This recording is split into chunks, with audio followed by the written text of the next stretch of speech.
Greetings. After all the difficulties of building the pyramids, today we jump into a completely different historical challenge: getting pregnant in ancient Egypt.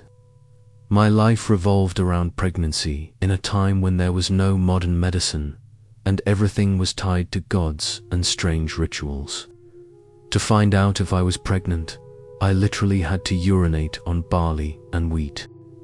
You'll be amazed when you learn about ancient Egypt's surprising scientific and bizarre traditions regarding pregnancy. If you're ready, let's get into the video. But first, remember, don't forget to like the video and subscribe so you don't miss future historical lives. The most common and most bizarre way to find out if I was pregnant, which is even accepted as valid by modern science, was the barley and wheat test. For this test, I would prepare 2 separate bags or pots, one with barley seeds, the other with wheat seeds. I would urinate on these seeds every morning. If the seeds sprouted, it meant I was pregnant. This was a method with an accuracy of about 70%, which is surprising even today, as the high estrogen levels in the urine of pregnant women accelerated the growth of the seeds. Even stranger, if the barley sprouted before the wheat, it was thought I was expecting a boy, and if the wheat sprouted first, a girl, but the gender prediction part remained entirely a myth.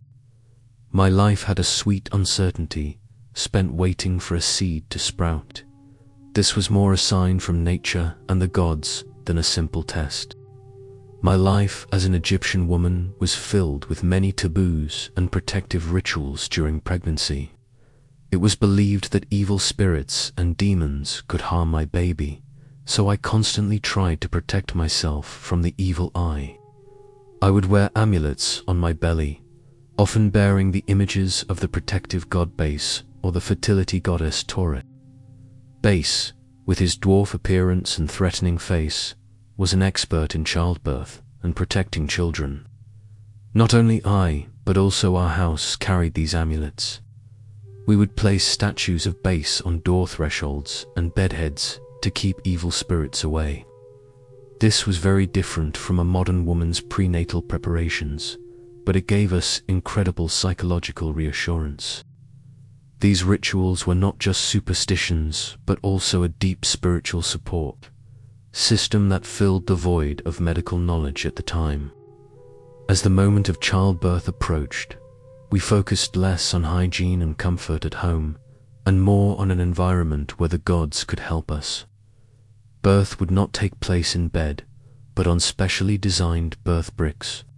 These bricks were usually 2 in number, and the woman would be placed on them in a sitting position similar to squatting.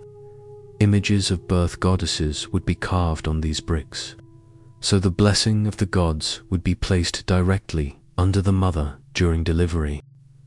These bricks not only provided us with physical support, but also reminded us that childbirth was a sacred ritual. Next to me, there would be an experienced midwife assisting me in childbirth and supportive female relatives. My life, at this critical moment, would be completely surrendered to the protection of women and gods. The idea of being in a modern hospital was completely unimaginable for that era. Birth control methods in ancient Egypt were bizarre by today's standards, but surprisingly ingenious given the knowledge of the time.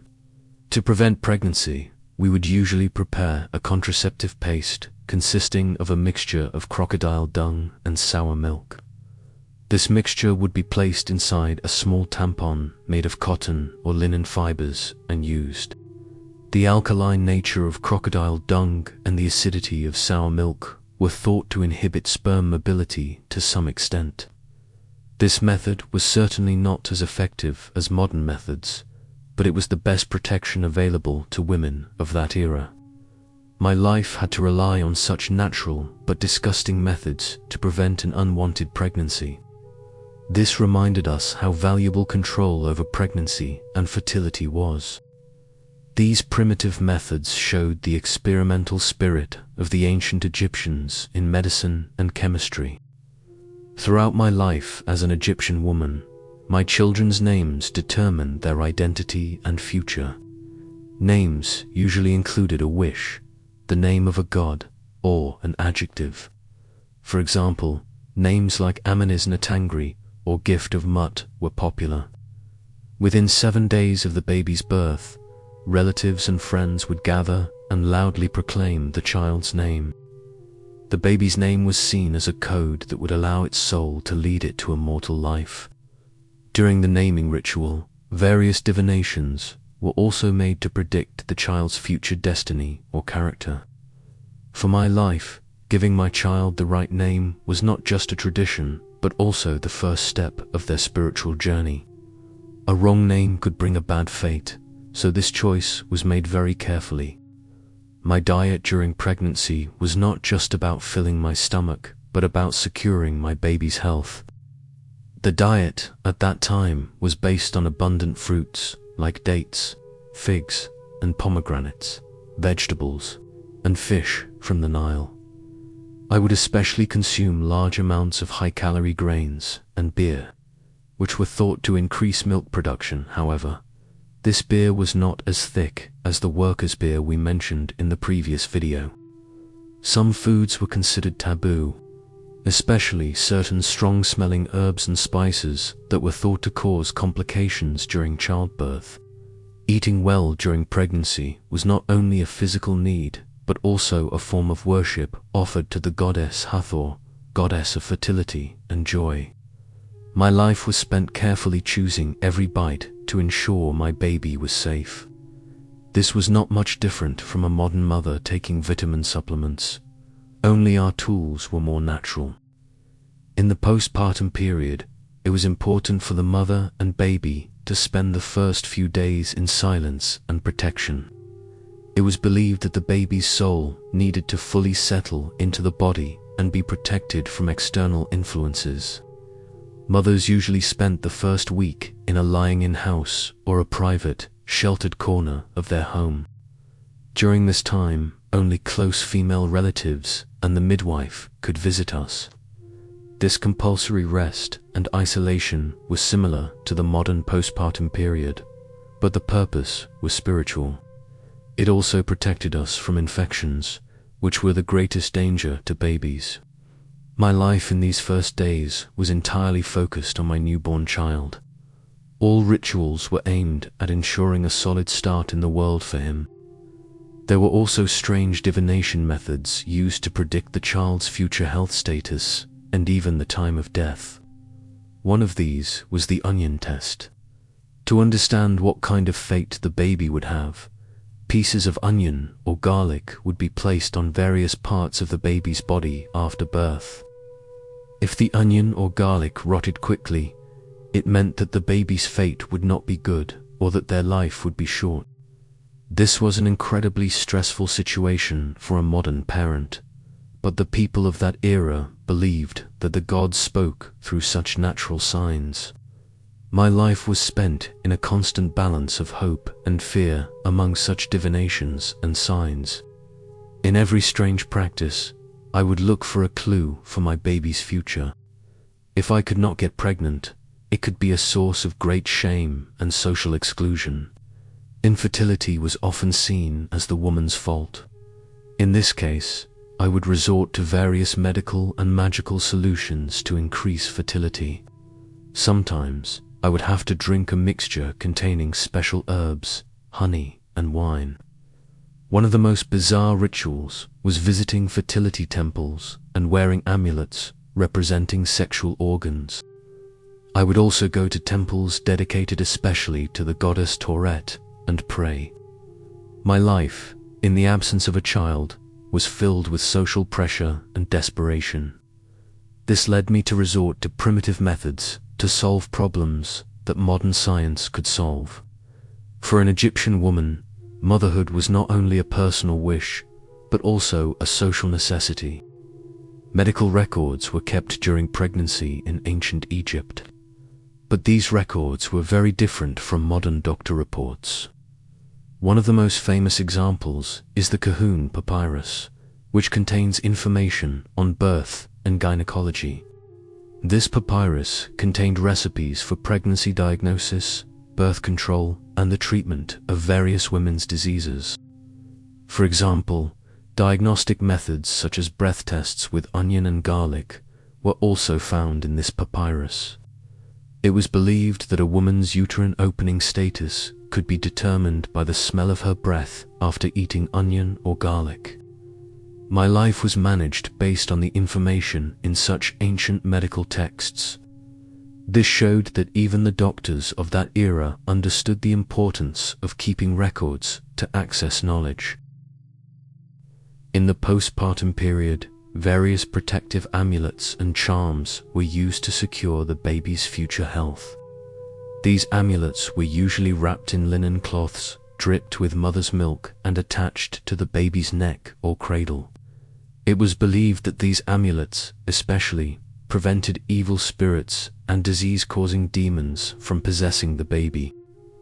Additionally, special charmed oils and herbs were added to the bath waters of the mother and baby to protect the baby from evil. My life was filled with such small, constantly repeated rituals for my child's health and happiness. This gave me spiritual peace that I had done everything I could as a mother. Instead of modern vaccines and antibiotics, our reassurance came from these amulets and prayers. In the later months of pregnancy, I would use various herbal medicines and massages to relax myself and ease labor pains. These were generally ointments made from a mixture of sesame oil, honey, and some wild herbs. My belly, waist, and feet would be massaged with these ointments. One of the strangest pieces of advice was to loudly shout the name of a dead fish when labor pains started. This was seen as a spell that would make the pains pass quickly. My life was a strange mixture of such medical and magical methods. On the one hand, I would follow the recipes in scientific papyri, and on the other hand, I would perform the bizarre practices of folk beliefs. This showed how health and belief were intertwined in ancient Egypt. The 7 days after birth were a period of vital dangers for the baby. Babies were extremely vulnerable to fatal infections and diseases. These 7 days were reserved for the recovery and protection of both the mother and the baby. Especially, the water used to bathe the newborn baby would be mixed with the sacred water of the Nile River. This meant that the baby would come under the protection of the god Hopi, god of the Nile. During this period, incense would be constantly burned in our vicinity to protect the baby from evil spirits. My life, in this sacred week, was spent dedicating all my attention and energy to my newborn child's survival. This was similar to the time a modern mother spends in the intensive care unit, but a spiritual version. One of the biggest difficulties of my life as an Egyptian woman was the constant anxiety about whether my children would survive due to the high infant mortality rate. Infections, malnutrition, and congenital diseases caused many babies to die in their first years. This constant threat of loss led us even more to the gods and our protective amulets. Losing a baby was not only an emotional tragedy, but also often seen as a failure within the community. Therefore, every surviving child was a blessing from the goddess Tauret. My life was always filled with gratitude for my surviving children and deep mourning for those I lost. This was a constant struggle for survival that modern mothers rarely experience. Women in ancient Egypt had quite a lot of knowledge about pregnancy and childbirth, even by modern standards. This knowledge was usually passed down from mother to daughter or through midwives. My life relied on the wisdom of my mother and the experienced midwives in our village. These women not only helped with childbirth, but also advised on diet, exercise, and spiritual cleansing during pregnancy. Knowledge was seen as a sacred heritage and was only passed down to the closest and most trusted women. This female solidarity was the most important social network that enabled us to endure the difficulties of childbirth. If a woman gave birth to a boy, it meant great honor and future security for the family. Boys could inherit their father's fields, work as laborers at the pyramids, or take up positions in the state. Therefore, gender prediction during pregnancy, like the barley wheat test, created great excitement. However, girls were also valuable. They maintained the home, the family, and the mother's knowledge. My life was filled with different expectations brought by giving birth to a child of either gender. This was not much different from gender preferences in modern societies, but its economic and religious foundations were stronger. Having children meant continuing not only the family line, but also the spiritual line. One of the most bizarre methods to ease labor pains was singing to the god bass. While sitting on the birth bricks, the women around me would constantly sing the cheerful, sometimes funny songs of the god bass. Bass, although the protector of childbirth, was also the god of entertainment and music. The purpose of these songs was both to scare away evil spirits and to distract the laboring woman from the pain. My life, even in those moments of intense pain, would be slightly eased by these joyful and rhythmic songs. This was similar to a modern woman using hypnosis or music therapy, but the ancient Egyptian version. These rituals showed that birth was not just a physical event, but also a communal celebration.